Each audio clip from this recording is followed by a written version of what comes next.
Sasa niko hapa Kayole Junction na nataka nifanye social interview hapa. Nataka nione dada ambaye ako na mayai, nami nataka nione kama atanibariki na hii mayai. Hebu tuende cameraman wangu nione kama atanibariki na mayai, maana niko haya maeneo ya Kayole Junction. Hii ni barabara ambayo inaelekea Jos Kakamulu Mala na inatoka town. Kwa hivyo nataka ni jaribu sister hapa kama atanibariki na mayai, na itakuwa ni vizuri, maana baraka ukujia mtu, lakini aliye tayari kuipokea hii baraka anaweza kuipokea. Ni wengi nimejaribu, wengine wanakubali, wengine wanakataa, lakini kwa ajili ya dada hapa nimeona anauza mayai, nataka nione kama atanibariki. Kamera manjoza ndabana ni pamoja na wewe. Sasa ninafika, nataka nione kama dada hapa anaweza kunibariki, nami najua kwamba baraka zinatoka mbali na hakuna ambaye anajua siku ile baraka inafika. Habari ya dada?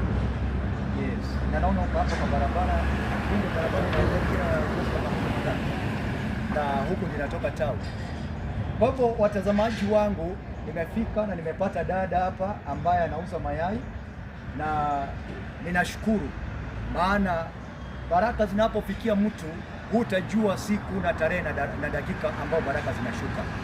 Kwa hivyo dada yetu nimetoka all the way from town na nimefika mahali hapa na nimekuja kuuza mayai.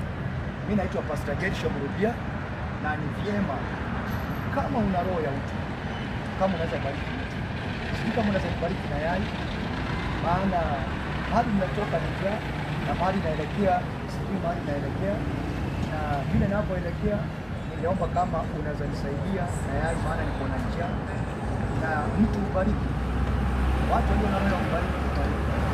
Sisi kama unanibariki na yai, na kama unanibariki na yai, nilikuwa hapa jana na nikapita hapa nikaona dada bana bana yai, na nikasema nitarudi pia unibariki, na nikasema nitakuja maana nitakutia, na nimejua pia kuna wasee ambao wako mahali hapa ambao naponunua mayai haya, ukinibariki naponunua mayai haya, najua pia watu walio mahali hapa ningependa nao watakula mayai, ili kwamba Mungu anibariki na pia wabariki.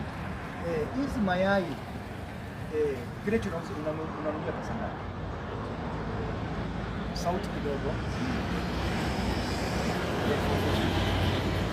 450. Sasa hii kreti ambayo unanunua hii ndio unalipa nyumba ndani, hii ndio unakula ndani na pamoja na kila kitu mpaka watoto. Mungu amekubariki na watoto wangapi? Watoto wawili.